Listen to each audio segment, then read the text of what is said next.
Anne Noblett was born in 1940, the daughter of prosperous helmet manufacturer Thomas Noblett. She had been studying for 4 years at a Swiss finishing school before returning to England in mid-1957. At the time of her disappearance, she was studying domestic science at Watford Technical College and hoped to train as a children's nurse. Her father described her as shy, studious, and with, quote, no men friends. On December 30th, 1957, at approximately 2:30 p.m., she ate lunch at home before departing for her regular dance class at Lord's Hall in Harpenden, which ran from about 4:10 to 5:30 p.m. Around 5:45, she boarded the 391 Green Line bus toward Wehampstead for her journey home. The last reliable sighting occurred at approximately 6 p.m. when she got off at Cherry Trees Pub at the bottom of a Marshall's Heath lane, witnessed by farm employee Shirley Edwards, who was riding her scooter. When Anne failed to arrive home by 9 p.m., her worried parents alerted police. The walk from the bus stop to her front door was only 500 yards along an unlit lane, making the abduction window extremely tight.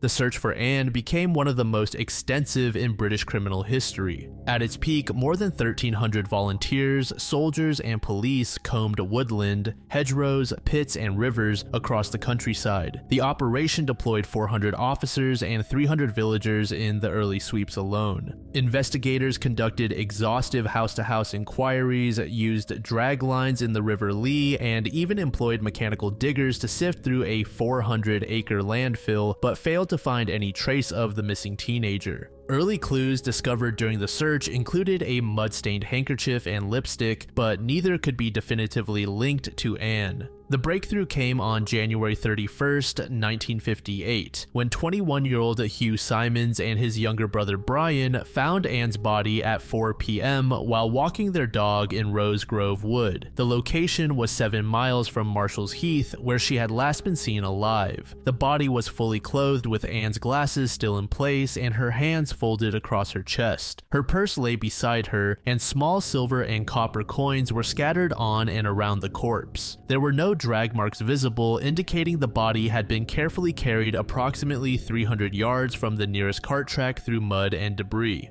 Interestingly, the remains were frozen solid despite the unusually mild January weather. The autopsy conducted by Home Office pathologist Dr. Francis Camps revealed crucial details about Anne's death and the subsequent handling of her body. Undigested lunch found in her stomach indicated that death had occurred within hours of her abduction on December 30th. The primary cause of death was recorded as asphyxia and compression of the neck, though the original strangulation theory was later softened when no distinct neck marks could be identified. The examination also revealed evidence of recent intercourse, and it became clear that Anne's clothing had simply been removed and then redressed incorrectly. Her underwear was misbuttoned and her glasses were positioned awkwardly on her face. Most significantly, Dr. Camps determined that the rigorous preservation of the tissue meant the body had been kept in artificial refrigeration rather than simply exposed to winter temperatures. To further understand the timeline, botanists placed a life-size plaster dummy on the discovery site to study vegetation compression patterns. Their findings suggested that Anne had lain in that location for no longer than 10 to 14 days, strongly supporting the refrigeration hypothesis and indicating that her body had been stored elsewhere for the majority of the time between her disappearance and discovery. The preservation of Anne's body presented investigators with a unique challenge, as Britain during the 1950s had very few freezers outside of industrial or large farm operations. Detectives began mapping and inspecting every cold store, poultry unit, abattoir, creamery, and ice cream depot within a 30-mile radius. Nearly 200 such facilities were examined, but investigators found nothing suspicious at any of them. The search expanded to consider alternative possibilities, including 17th century brick ice houses, mobile refrigerated lorries, and improvised barn cellars that might have served as storage sites. Despite this exhaustive approach, detectives were forced to conclude that the killer not only possessed access to sophisticated refrigeration equipment, but also had sufficient local knowledge to avoid detection during the extensive searches. The physical logistics of the crime added another layer of complexity. Anne weighed around 150 pounds, and a frozen corpse would have been particularly rigid and awkward to handle. These factors led investigators to believe that at least 2 people were likely involved in carrying her body into the dense woodland where she was discovered. The Criminal Records Office supplied files on all known offenders in the region, but none of these leads produced viable suspects. In 1958, police briefly detained 2 men from Southend, one of whom was a refrigeration engineer, but both were subsequently released without charge. Anne's father, desperate for answers, hired the private detective agency known as Q-Men to conduct an independent investigation. Their confidential 1958 dossier reportedly named a local suspect, but no evidence ever surfaced publicly to support any charges. The case sparked speculation about a possible bus stop killer when investigators attempted to link Anne's murder to that of a 19-year-old Dutch girl named Mary Creek, who was abducted near Colchester just 6 days after Anne's body was discovered. However, no concrete connection between the 2 cases was ever established. Some investigators drew parallels with other unsolved cases, particularly the Jean Townsend Pyramid Girl murder from 1954, noting similarities in the folded clothing and respectful staging of the victims. Crime author Kevin Turton proposed an alternative scenario. He suggested that Anne might have accepted a short, familiar walk to a nearby house where she died either accidentally or was murdered, with the body later transported in a van or lorry to the woodland location. The case has been subject to multiple reviews over the decades as investigative techniques and technology have evolved. In 1960, police conducted another round of house-to-house interviews, though this effort was complicated by anonymous hoax calls that ultimately led to a 6-month jail term for a time waster who had diverted valuable police resources. During the 1990s, the file was reassessed using early DNA methods, but investigators discovered that no suitable biological evidence had been preserved from the original crime scene. In February 2017, the case underwent a comprehensive review by the Bedfordshire, Cambridgeshire, and Hertfordshire Major Crime Unit, but this modern analysis found no viable forensic leads, and the case officially remains open.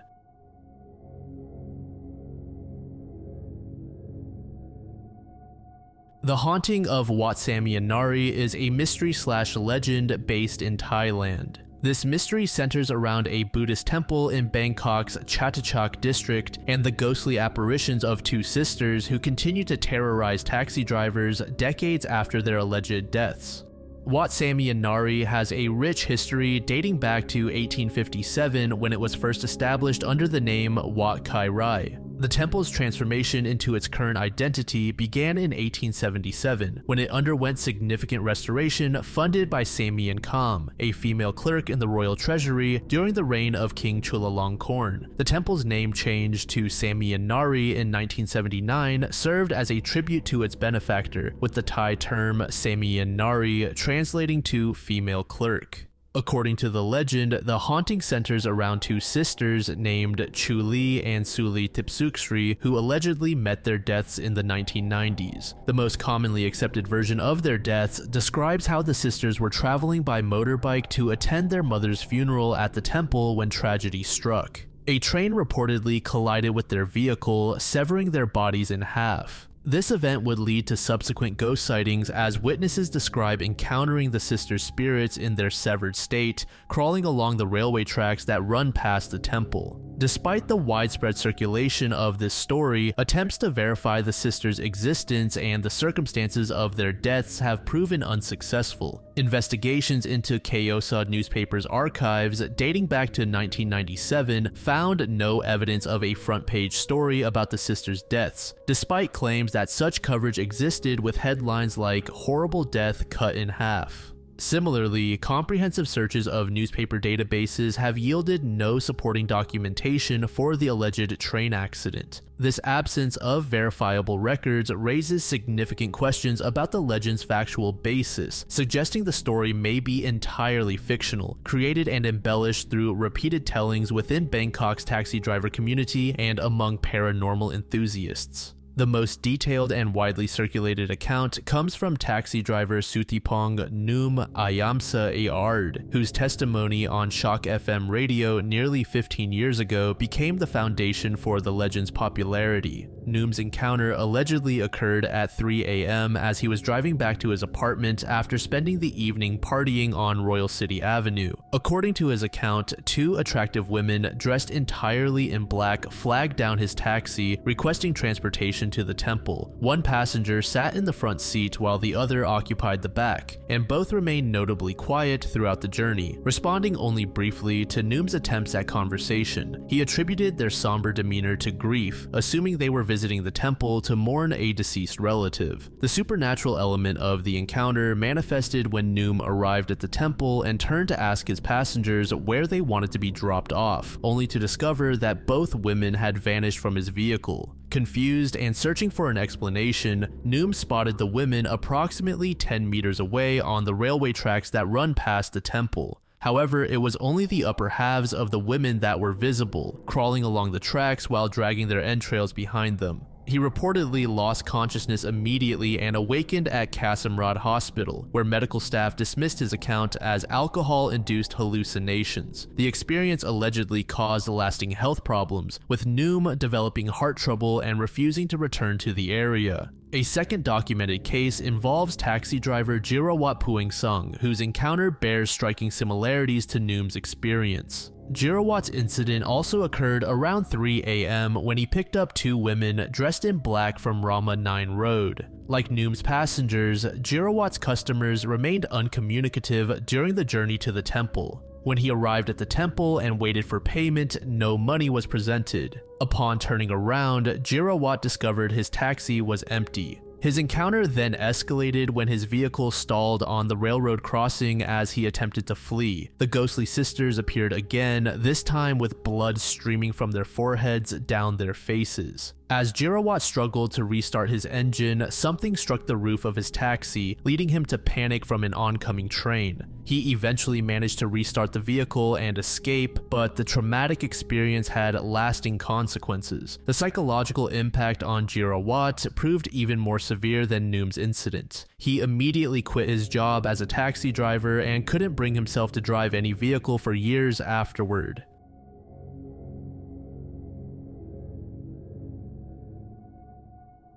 Born on July 25, 1917 in Toledo, Ohio to a wealthy family, Athalia Lindsley's early life was marked by privilege and unique circumstances. She spent her younger years on the Isle of Pines, where her family had significant holdings. When anti-American sentiment began rising in Cuba, the family relocated to Jacksonville when Lindsley was 9 years old. Her striking beauty and natural charisma led her to pursue a career in entertainment. By 1937, she had moved to New York City, where she worked as a model and Broadway chorus line dancer. She adopted the stage name Poncelle during this period, establishing a position for herself in the world of entertainment. Her success in modeling and dancing eventually led to her role as a hostess on Bud Collier's popular television game show Winner Take All. Perhaps most notably, Lindsley dated Joseph P. Kennedy Jr., the elder brother of future President John F. Kennedy. There were persistent rumors of an engagement between them, though this connection was tragically cut short when Kennedy died while on active duty during World War II.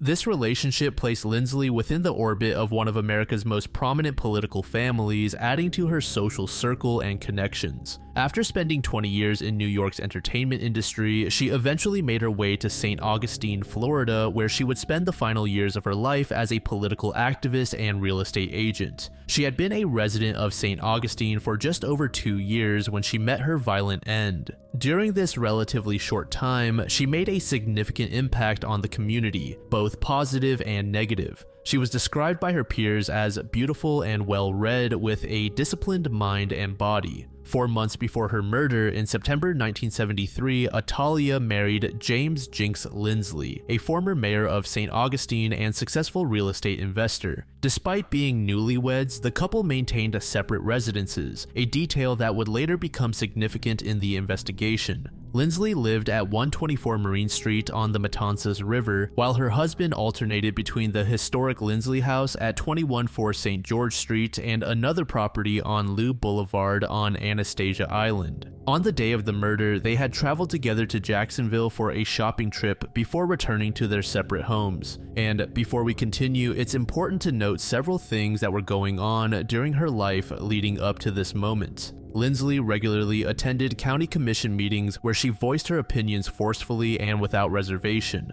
Her approach was described as passionate but confrontational. One observer noted that, quote, Lindsley marched to the beat of a different drum. A human character mixed in such fashion made passionate friends and passionate enemies. Another significant conflict in her final months centered on her relationship with her neighbor, Alan Stanford Jr., who lived at 126 Marine Street. Stanford served as the county engineer and manager, making him both a neighbor and a target of Lindsley's political criticism. The initial source of tension was Lindsley's 6 rescue dogs, which she kept at her Marine Street residence. These animals were described as yapping dogs that barked and whined constantly, creating a continuing nuisance in the neighborhood. The situation became so problematic that several neighbors signed a court complaint about too many dogs in too small a place. The constant barking was particularly disruptive because Lindsley, described as a model, dancer, socialite, and political activist,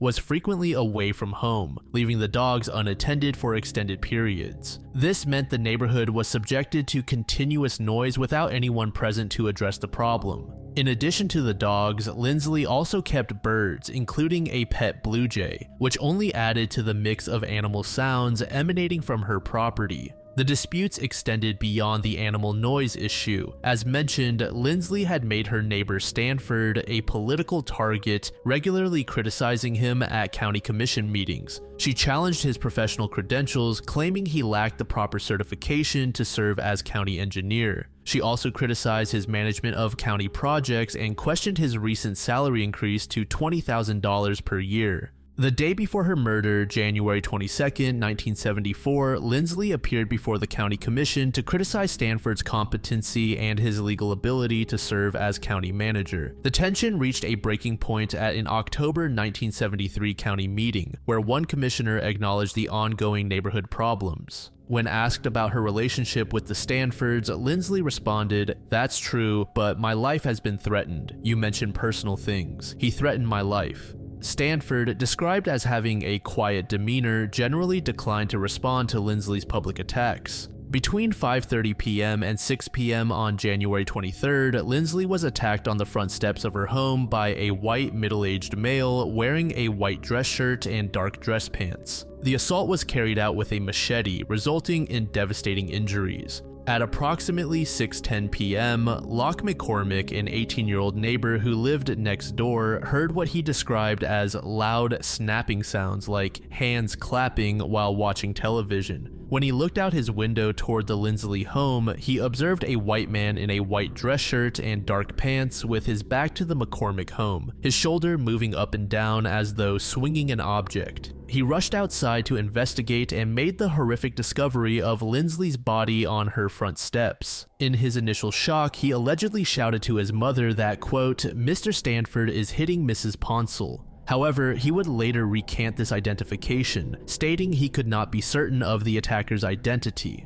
According to medical examiner Dr. Arthur Schwartz, who performed the autopsy, Lindsley had been struck 9 times with a machete on her hand, arm, and head. One of her fingers was severed and she was nearly decapitated. The 56-year-old victim was found with her blue and white dress hiked up, one shoe missing, and pearls scattered on the sidewalk. Blood pooled everywhere and splattered the east wall of her home. Despite the brutality of the attack, investigators found no signs of a struggle, suggesting the assault was both too swift and overwhelming for Lindsley to respond in any meaningful way. The only item reported missing from the house was Lindsley's pet bird, whose cage was found smashed. The police department received the emergency call at 6:12 p.m., but it was immediately evident that any efforts to revive Lindsley would be futile. The crime scene was compromised almost immediately as people walked through the yard and climbed over hedges. In a decision that would later prove controversial, police officers ordered ambulance attendants to hose down concentrated blood evidence. This action would become a significant point of contention during a subsequent trial. Suspicion immediately fell on Alan Stanford due to the ongoing feud between him and Lindsley, as well as McCormick's initial identification.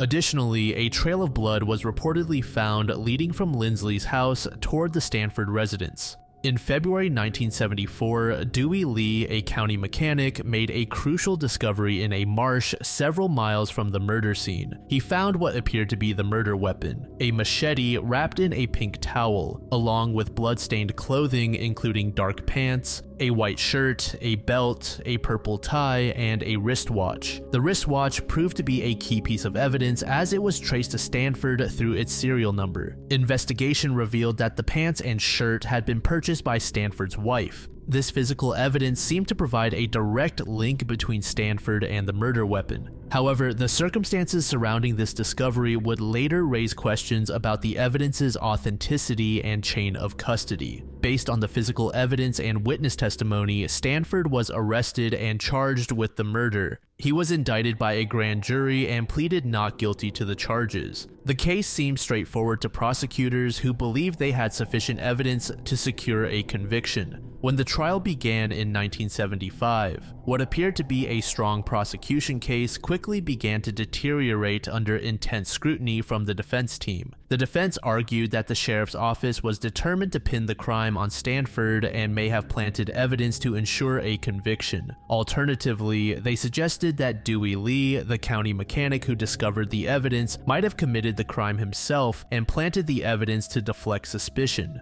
This theory raised reasonable doubt about the integrity of the physical evidence that formed the cornerstone of the prosecution's case. After deliberating for just 2.5 hours, they returned a verdict of not guilty. The acquittal shocked many observers who believed the evidence against Stanford was compelling. Sheriff Dudley Garrett publicly disagreed with the verdict and chose not to pursue the case further, believing he had identified the correct perpetrator. This decision effectively closed the active investigation. The mystery surrounding the crime deepened with another violent death later that year.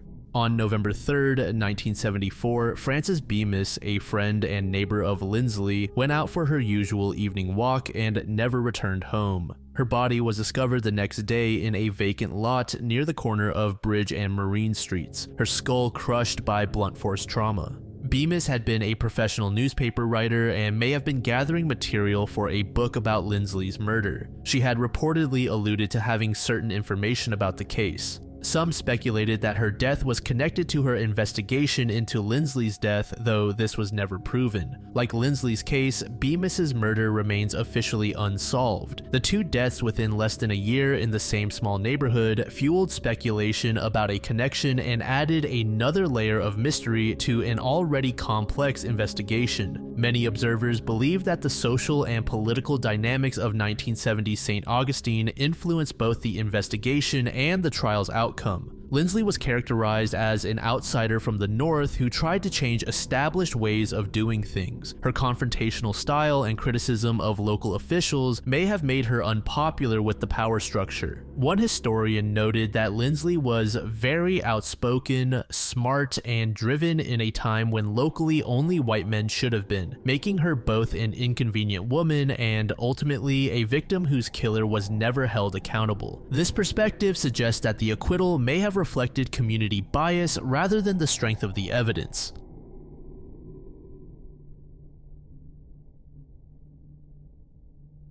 The 1969 Berkshire County UFO incident is one of the most contentious and extensively documented alleged mass UFO sightings in American history. On the evening of September 1, 1969, multiple witnesses across Berkshire County, Massachusetts, reported encounters with unidentified flying phenomena, with some claiming direct contact with otherworldly beings. The most prominent and detailed account comes from Thomas Reed, who was approximately 9 to 10 years old at the time, traveling with his family, including his younger brother Matthew, mother Nancy, and grandmother. According to Reed's testimony, the family was returning from their restaurant, Village on the Green, when they encountered something extraordinary while crossing the Sheffield-covered bridge. Reed described seeing a white orb that was bigger than a football field hovering near the bridge. He was quoted saying, "We all looked at it because it was kind of a self-contained glow. It rose up a little bit. It looked like it followed the dirt road. The light started to bleed through once we broke into a little bit of a clearing. The light was flooding inside the car." The family's vehicle allegedly stalled as they were engulfed in an amber glow. Reed claims they were then transported to what appeared to be a massive hangar-like structure. He said, "We encountered something. It was definitely not of this world. We had a black and white television at time, and the imagery that we saw on this thing was unbelievable. There were lights that looked like fluorescent tubing inside this hangar. Within this facility, Reed reports seeing creatures that resembled large insects or giant ants, with a head that looked almost like a football shape." He describes being separated from his family members and taken to an examination room before mysteriously finding himself back in the family car, where his mother and grandmother had inexplicably switched seats. His grandmother, who never drove, was now sitting in the driver's seat. Another account came from Tom Warner, who was also 10 years old at the time. Warner claims he was at his neighbor's house when he suddenly heard a male voice commanding him, "You have to go home." Following this telepathic message, he ran outside, where he noticed all ambient sounds had mysteriously vanished. Warner describes being caught in a beam of light while running toward his house. "I'm running, but I'm not moving. And at that moment, my arms jerk back and I'm looking up and there's a UFO right over my head, and I'm seeing colors that I've never seen before." He claims to have been transported aboard a circular silvery bronze spacecraft measuring approximately 40 feet long and 20 feet tall, where he encountered other terrified children and communicated telepathically with alien beings.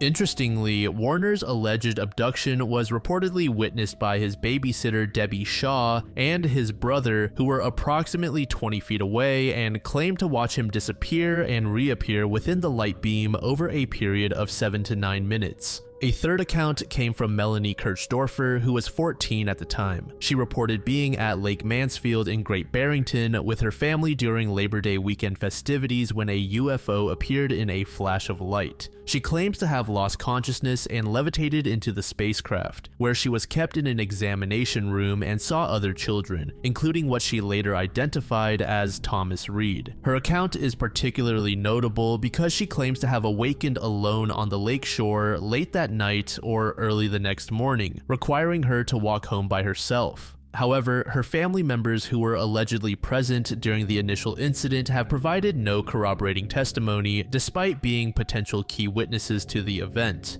Beyond the 3 primary child witnesses, several other individuals reported unusual sightings that evening. Jane Green, a 42-year-old respected community member, witnessed a large, silent object hovering at eye level while driving with a friend, describing it as the most profound experience of her life. Kevin Titus reported discovering a mysteriously mutilated cow, ripped apart but completely bloodless, before being bathed in bright lights and observing a tortoiseshell-shaped craft hovering silently. His parents also witnessed the lights and UFO over their farm, subsequently contacting WSBS radio, police, and military authorities. The military reportedly confirmed that while no aircraft were in the vicinity, their radars detected unusual activity in the area that weekend. A crucial element of the story involves WSBS radio station in Great Barrington. Multiple sources confirmed that the station received numerous calls that evening from residents reporting strange sightings. Station manager David Icey stated, "We had listeners call the radio station that evening. At the time, they didn't know it was a UFO, they just,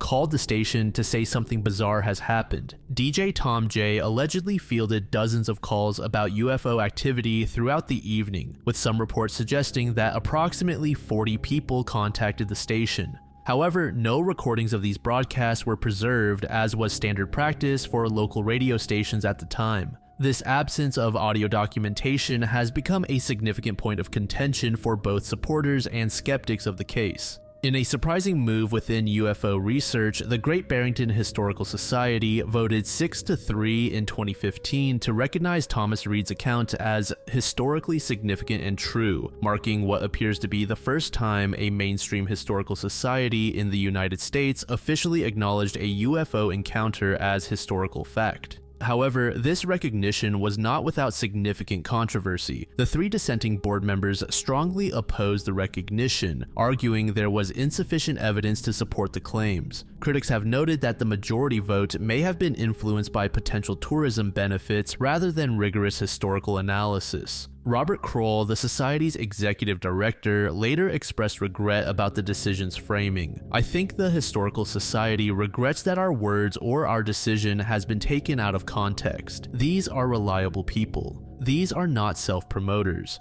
Robert suggested that while the events may have been significant to the community, the organization made an error in focusing attention on one individual rather than examining the broader pattern of reported experiences. A 5,000-pound granite monument was erected near the Sheffield Covered Bridge in 2015, featuring a plaque that read, "Welcome to the site of the first UFO incident, officially inducted into the US as historically true." The monument was donated by the History Channel's Ancient Aliens series and included additional features such as solar lighting and benches. The monument bore a citation from Massachusetts Governor Charlie Baker recognizing the off-world incident. However, a spokesperson for Baker later told the Boston Globe that this signature had been issued in error after persistent requests from Reed's representatives. The monument's placement became increasingly controversial, with disputes arising over its location on town property and concerns about the town's reputation. In June 2019, approximately 4 years after its installation, the town of Sheffield removed the monument following legal challenges regarding its unauthorized placement on public land.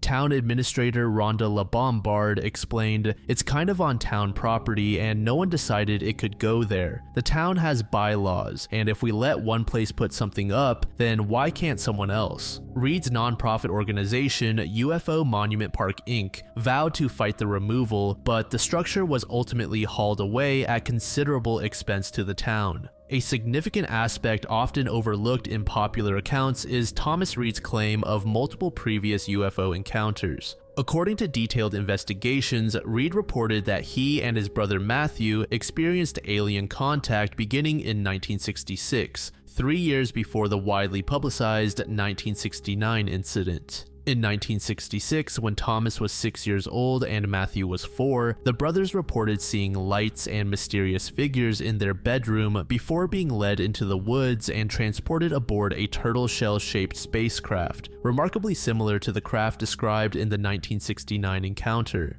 In 1967, the boys claimed another experience where they saw lights, heard doors slamming throughout their house, and awoke near their driveway after another alleged trip inside the same UFO. This pattern of repeated encounters within the Reed family extends even further into their generational history. UFO researcher Kathleen Marden documented in her 2013 book that the Reed family had a multi-generational belief in alien contact, with family members discussing extraterrestrial visitation as an accepted part of their family narrative.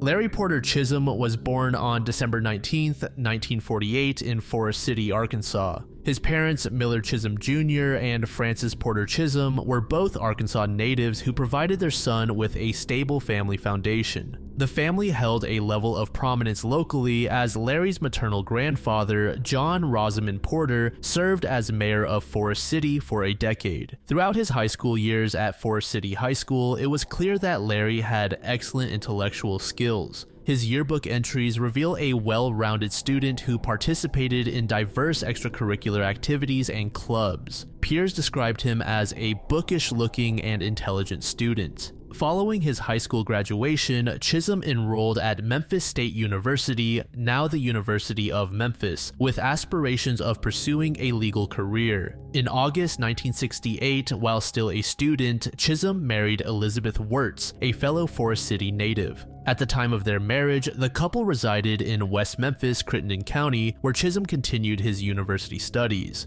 His academic pursuits were interrupted in 1970 when he was drafted into the U.S. Army during the height of the Vietnam War. His military service involved combat operations in Vietnam, where he earned 2 service medals. After completing his military service in 1972, Chisum returned to the United States and resumed his studies at Memphis State University. However, this transition period marked a crucial turning point in his life trajectory. The combination of his Vietnam experiences, the social upheaval of the early 1970s, and his exposure to the drug culture surrounding university campuses began to influence his decision-making processes drastically. The most striking aspect of Chisum's criminal career was the sophisticated dual life he maintained while pursuing his law degree. Investigators later discovered that while presenting himself as a model student preparing for a legal career, he was simultaneously operating an extensive substance smuggling operation. His illegal business focused primarily on heroin trafficking, utilizing a network that extended across the US-Mexico border. Chisum employed teenage students as runners, a tactic that proved particularly effective in the era when frequent border crossings by young people attracted minimal law enforcement attention.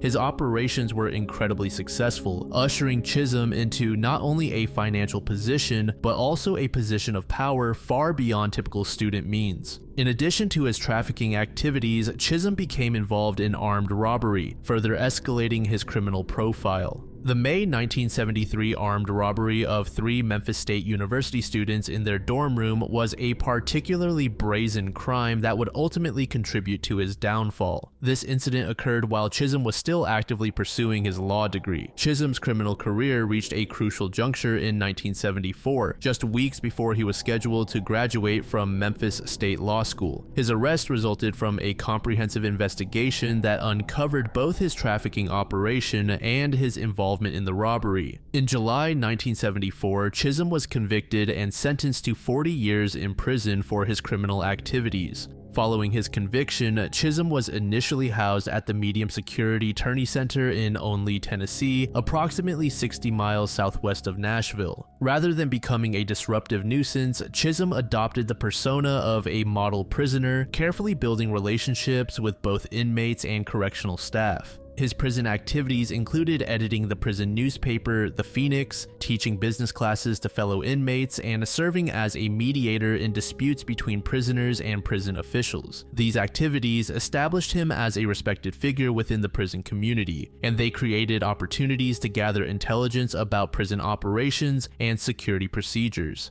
During his incarceration, Chisum maintained contact with outside associates who would play crucial roles in his escape plans. William Hinson, his former college friend and roommate, was one such accomplice. On September 13, 1978, he executed what would become one of the most audacious prison escapes in American history. The escape began during a supervised recreational outing to the Bowl Arena in Dixon, Tennessee, where 34 inmates were allowed to bowl as a reward for good behavior. William Hinson had previously visited the bowling alley and planted 2 sawed-off shotguns in the men's restroom. When Chisum and several fellow inmates excused themselves to use the restroom, Correctional Officer Howard Talley became suspicious of their behavior and followed them. Upon entering the restroom, Talley encountered Chisum aiming a shotgun at him. The subsequent gunfight lasted approximately 30 seconds but resulted in serious injuries. Following the bowling alley shootout, Chisum and 3 accomplices, Ronald Lyons, George Bonds, and Floyd Brewer, took a female bowling alley employee hostage and stole vehicles to reach the nearby Dixon Municipal Airport. At the airport, the escapees released their female hostage and seized pilot Mel Ramin and his young son Robert, forcing them to prepare a 4-seat Cessna 182 for immediate departure. Chisum demanded that the plane fly at low altitude to avoid radar detection.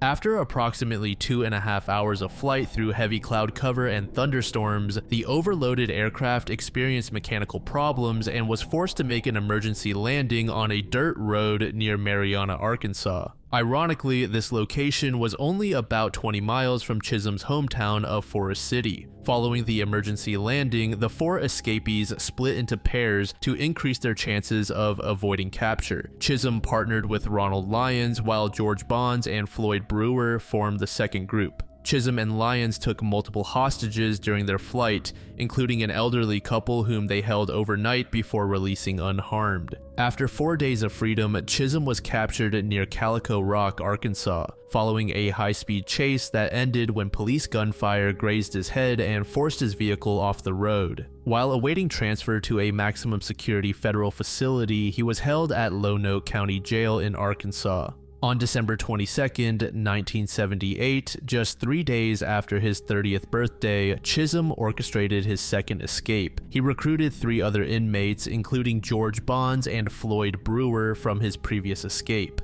The group used a procured wrench to pry open an air conditioning vent, crawled through the ductwork to reach a room containing weapons and keys, and then overpowered a guard to steal his vehicle and equipment. Within hours of the escape, Chisum and his accomplices had disappeared, beginning what would become the longest active fugitive case in U.S. Marshal Service history. On January 26, 1979, about 1 month after his escape, a well-dressed man claiming to be a U.S. Treasury official entered the First National Bank of Cincinnati and walked away with approximately $250,000 in cash and bonds. This robbery was highly suspected to be the work of Chisum after his escape. Several bank employees identified him from photo lineups, leading to his indictment in 1985, just 1 day before the statute of limitations expired. However, the inability to bring him to trial left the question of his involvement officially unresolved. Throughout the 1980s, he moved through multiple states while maintaining various false identities.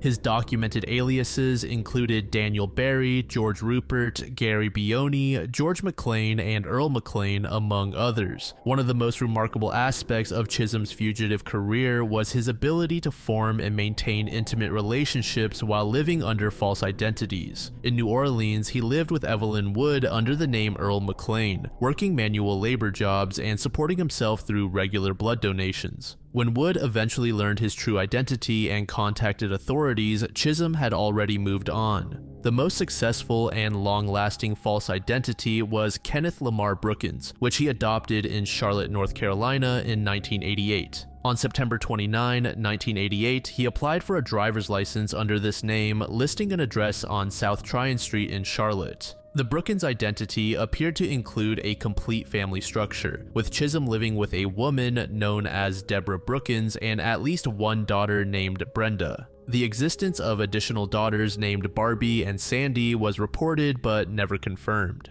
On January 3, 1990, the case was featured on the popular television program Unsolved Mysteries. This national exposure was a critical turning point in his fugitive career, as it made his face and story familiar to millions of Americans. The irony of the situation was that Chisum himself watched the broadcast, immediately recognizing the threat it posed to his carefully constructed life in Charlotte. Immediately after seeing this episode, Chisum contacted a co-worker to explain his true identity and his need to leave immediately, claiming he would return in about 3 months to collect his final paycheck. However, he never returned, abandoning his life as Kenneth Brookins and disappearing with his apparent family that same night. The last confirmed sighting of Larry Chisum occurred in Atlanta, Georgia in December 1990, when he sold his pickup truck to another roofer. This transaction, discovered nearly 2 years later when the buyer finally registered the vehicle, marked the end of Chisum's trail. As of 2025, Larry Chisum would be 76 years old, significantly altering his physical appearance from the last confirmed photographs taken in 1990. Forensic artists have created age progression images showing how he might appear today. Speculation about Chisum's current circumstances ranges from continued fugitive lifestyle in the United States to possible relocation to foreign countries with limited extradition agreements. His documented preference for the southeastern United States suggests he might remain in familiar regions, but 4 decades of freedom could have allowed him to establish international connections.